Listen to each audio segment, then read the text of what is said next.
क्रांती news, आवाज सर्वसामान्य. सातपूर आचारसंहिता लागून उलटली 4 दिवस. प्रशासनाला आचारसंहितेचा विसर, राजकीय नेत्यांचे बॅनर मात्र उघडेच. निवडणूक आयोगाचे आदेश धाब्यावर. प्रभाग 26 मध्ये राजकीय फलकांची सर्रास झळक.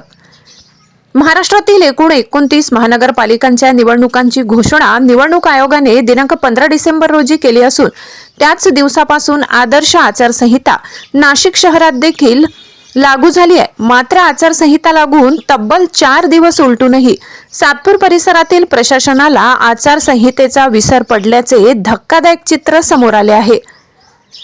आज दिनांक 19 डिसेंबर रोजीही सातपूर प्रभाग क्रमांक 26 मधील विविध ठिकाणी राजकीय नेत्यांचे विकास कामांचे बॅनर खुलेआम झळकत असल्याचे महाराष्ट्र क्रांती न्यूजच्या कॅमेऱ्यात कैद झाले आहे. आचारसंहितेनुसार निवडणूक जाहीर होताच अशा स्वरूपाचे फलक, बॅनर, होर्डिंग्स तात्काळ हटविणे बंधनकारक असताना प्रत्यक्षात मात्र प्रशासनाकडून कोणतीही ठोस कार्यवाही झालेली दिसून येत नाही. विशेष म्हणजे काही बॅनर हे मुख्य रस्ते, चौक, सार्वजनिक ठिकाणी लावण्यात आले असून त्यामुळे निवडणूक प्रक्रियेच्या निष्पक्षतेवर प्रश्नचिन्ह निर्माण झाले आहे.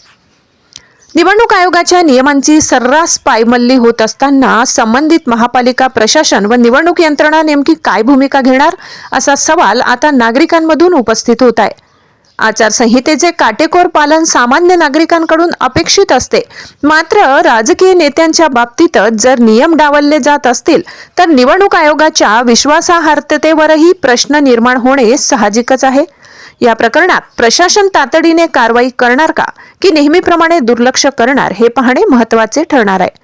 दरम्यान महाराष्ट्र क्रांती न्यूजने या प्रकाराची दखल घेतल्याने तरी संबंधित यंत्रणा जागी होऊन नियमांची अंमलबजावणी करेल का याकडे सातपूर परिसरातील नागरिकांचे लक्ष लागून राहिले आहे. महाराष्ट्र क्रांती न्यूज साठी वृत्त संकलन विभाग, सातपूर, नाशिक. नवनवीन बातम्या पाहण्यासाठी आमच्या महाराष्ट्र क्रांती न्यूज या YouTube चॅनलला लाईक करा, सबस्क्राईब करा आणि बेल आयकॉनला प्रेस करा.